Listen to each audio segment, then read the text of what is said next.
Telah banyak dituliskan kisah umat terdahulu yang Allah Azza wa Jalla kabarkan di dalam Al-Quran tentang bagaimana nikmat dan karunia dari Sang Maha Pengasih dilimpahkan bagi hambanya yang soleh, serta sekian banyak kisah umat terdahulu yang Allah binasakan karena kedurhakaan mereka, yang seharusnya dapat menjadi ibroh atau pelajaran bagi manusia yang datang kemudian. Harta yang berlimpah, kekayaan alam yang terbentang luas, kebun-kebun yang subur, dan limpahan air yang terus mengalir deras, serta kecerdasan dan kemahiran yang dimiliki seorang hamba merupakan bukti kasih sayang dari Sang Kholik kepada makhluknya. Namun, bila segala kenikmatan yang Allah berikan kepada hambanya justru membuat mereka tergelincir kepada kemaksiatan, kekufuran, serta semakin jauh dari keimanan dan menentang segala peringatan yang disampaikan Rasul-Nya, maka azab dan murka dari Sang Maha Pencipta sekali-kali tidak akan dapat dihindari bagi mereka yang membangkang. Inilah kisah kedurhakaan kaum Tsamud, umat Nabi Soleh yang dibinasakan.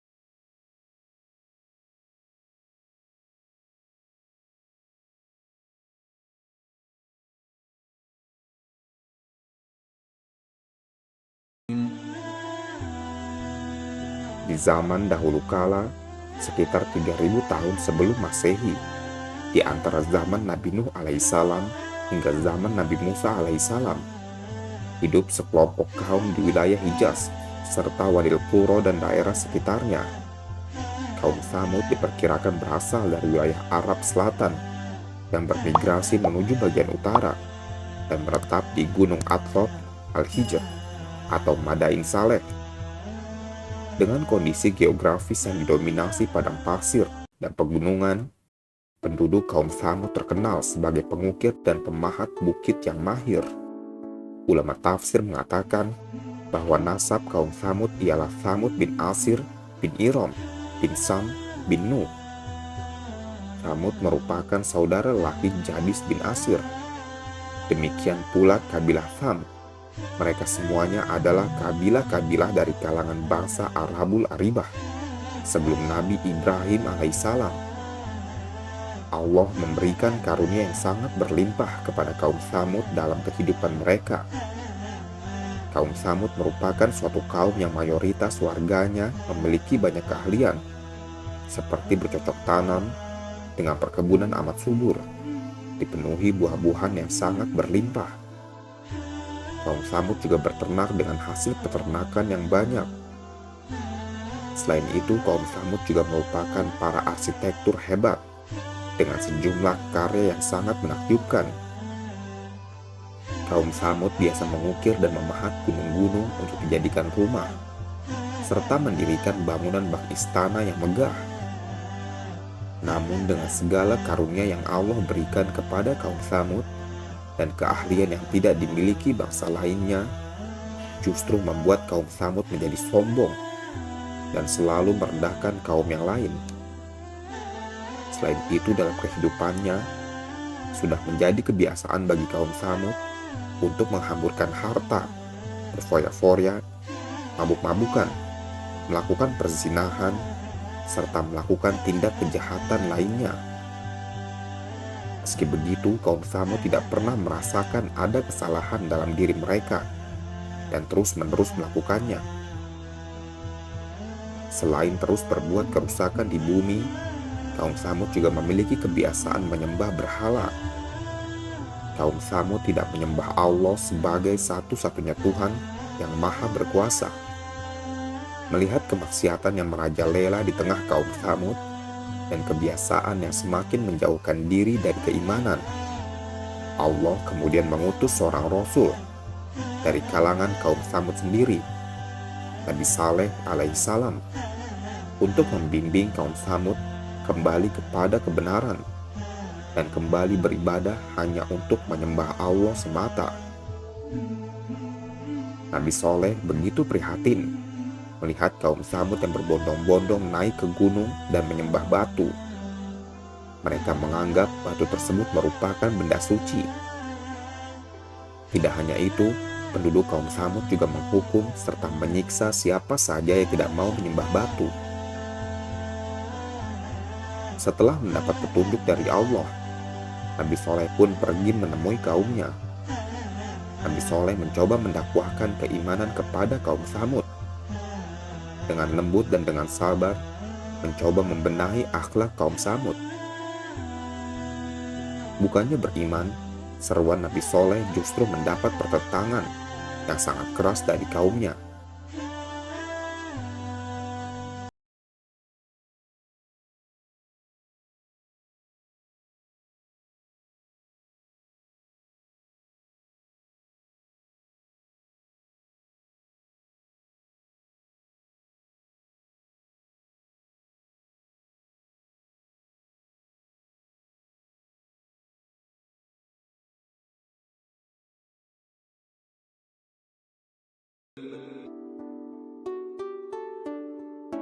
Nabi Saleh alaihissalam berdakwah tanpa mengenal lelah dan terus memberikan nasihat kepada kaum Tsamud agar mau beriman kepada Allah dan meninggalkan sesembahan mereka selama ini. Mendengar dakwah Nabi Saleh, kaum Tsamud justru marah dan menjawab, "Hai Saleh, sesungguhnya kamu sebelum ini adalah seorang di antara kami yang kami harapkan. Apakah kamu melarang kami untuk menyembah apa yang disembah oleh bapak-bapak kami? Sesungguhnya kami ragu dan khawatir terhadap agama yang kamu serukan kepada kami." Selain itu, tidak sedikit pula yang mengancam Nabi Saleh dan menganggapnya gila.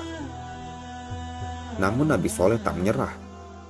Ia tetap gigih menyerukan kebenaran pada kaumnya. Hingga pada akhirnya, salah satu dari penduduk kaum Tsamud berkata, "Jika benar engkau adalah Rasul Allah, dapatkah kamu mengeluarkan seekor unta betina hamil dari batu ini?" Nabi Saleh kemudian menjawab, "Aku akan memohonkannya kepada Allah.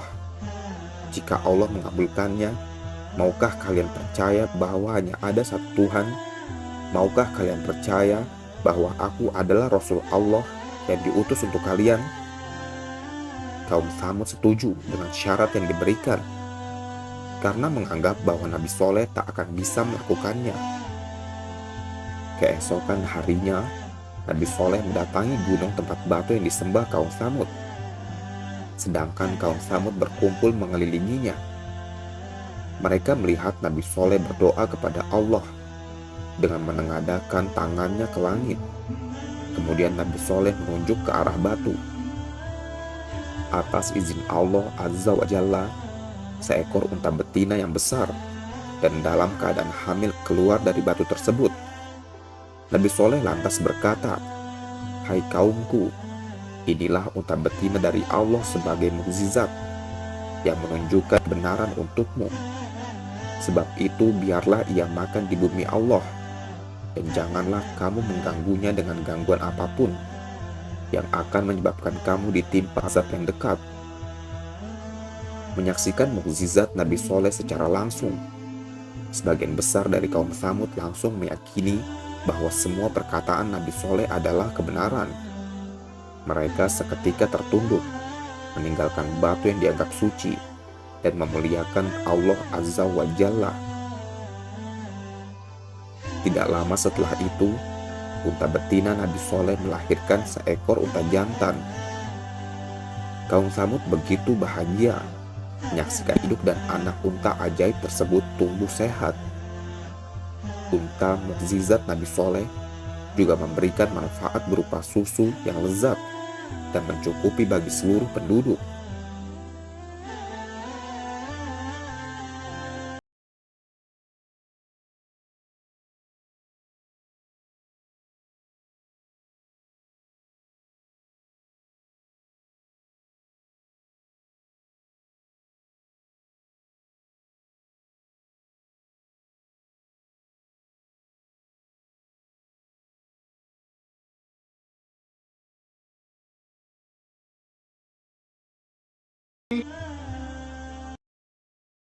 Meski telah menunjukkan mukjizatnya, ada saja orang-orang dari kaum Tsamud yang ingkar terhadap kenabian Nabi Soleh.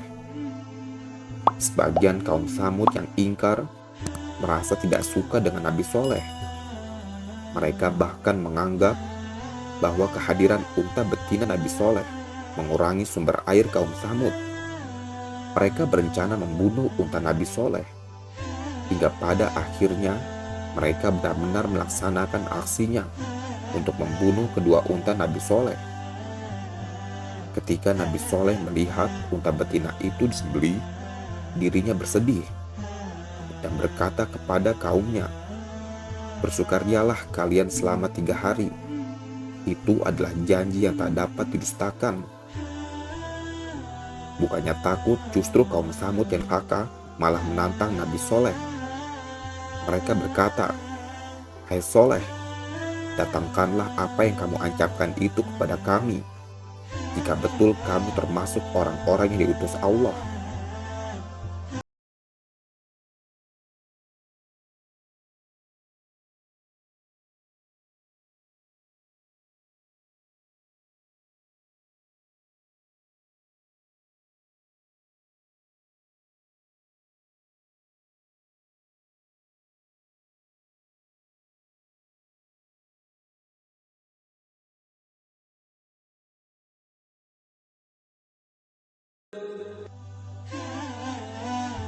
Dalam waktu 3 hari, perlahan-lahan azab yang diancamkan benar-benar menimpa kaum Tsamud. Dalam 3 hari wajah mereka yang durhaka berubah menjadi hitam.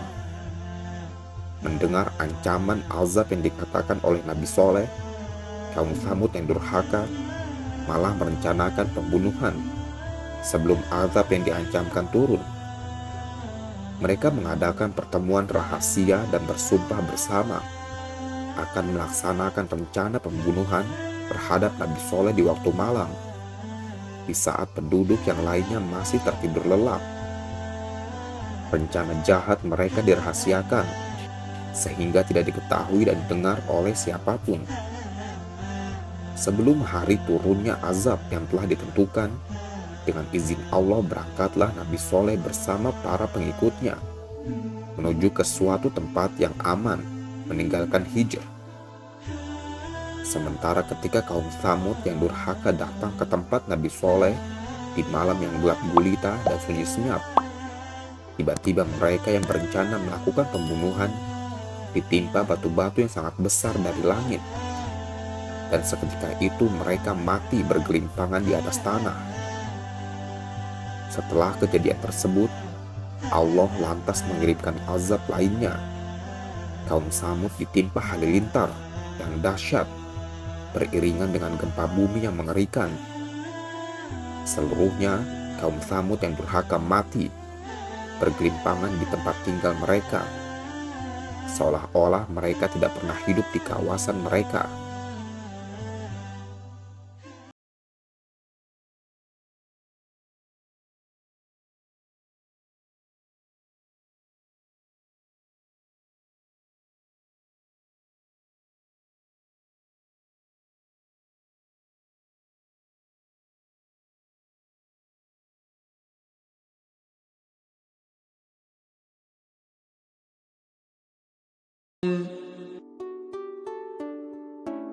Adapun kaum Tsamud, Allah yang Maha Pengasih telah memberi petunjuk kepada mereka. Namun mereka lebih menyukai kesesatan daripada petunjuk yang disampaikan Rasul-Nya. Maka mereka disambar petir sebagai azab yang menghinakan, disebabkan kejahatan dari kekufuran yang telah mereka kerjakan. Sejatinya, nikmat yang Allah berikan kepada hamba-Nya merupakan bentuk karunia dari Sang Maha Pengasih. Bagi hamba-Nya yang bersyukur dengan tetap mengesahkan Allah sebagai satu-satunya Tuhan, niscaya Allah akan melindungi dan menambahkan karunia kepada hamba-Nya. Namun bagi mereka yang durhaka dan mendustakan Rasul-Nya, maka azab di dunia dan siksa yang pedih di akhirat sekali-kali tidak akan dapat dihindarinya. Wallahu a'lam bishawab.